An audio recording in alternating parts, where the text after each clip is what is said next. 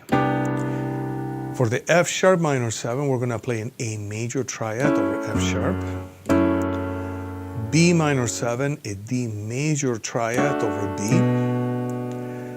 E minor 7, a G major triad over E, and then B minor 7, same voicing again, D major triad over B, and then we have a G over C. Again, we're using 3-note structures with the right hand, and the bass is playing the root of the chords. Last 2 measures, 1, 2, 3, and.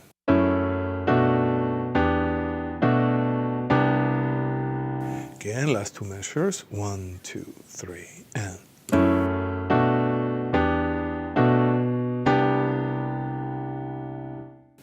Now let's play all 3 lines. 1, 2, 3, and.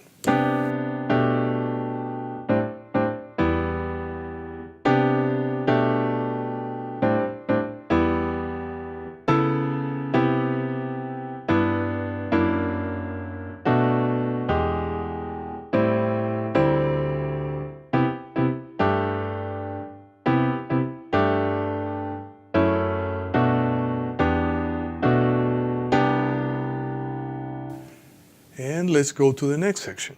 Next section, we have the vamp and fade out. So the chords, we have played them before, so we're going to go again through them. We have a G over C, B minor 7, sharp 5, A minor 11.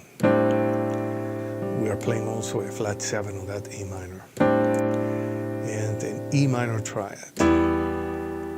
Repeats.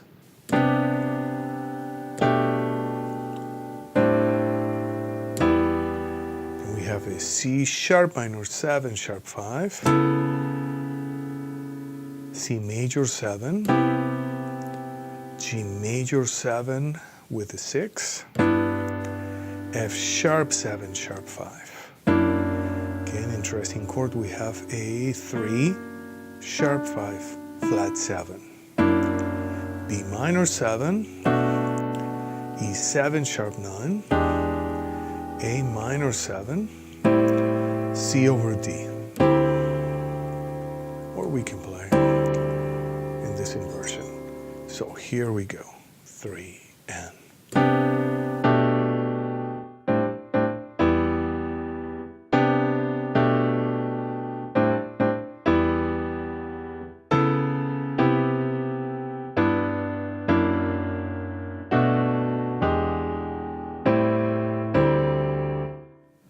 One, 2, 3, and.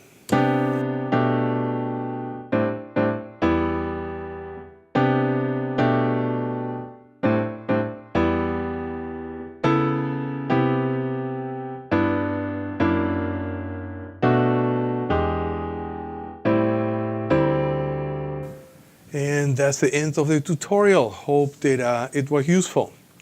See you next time.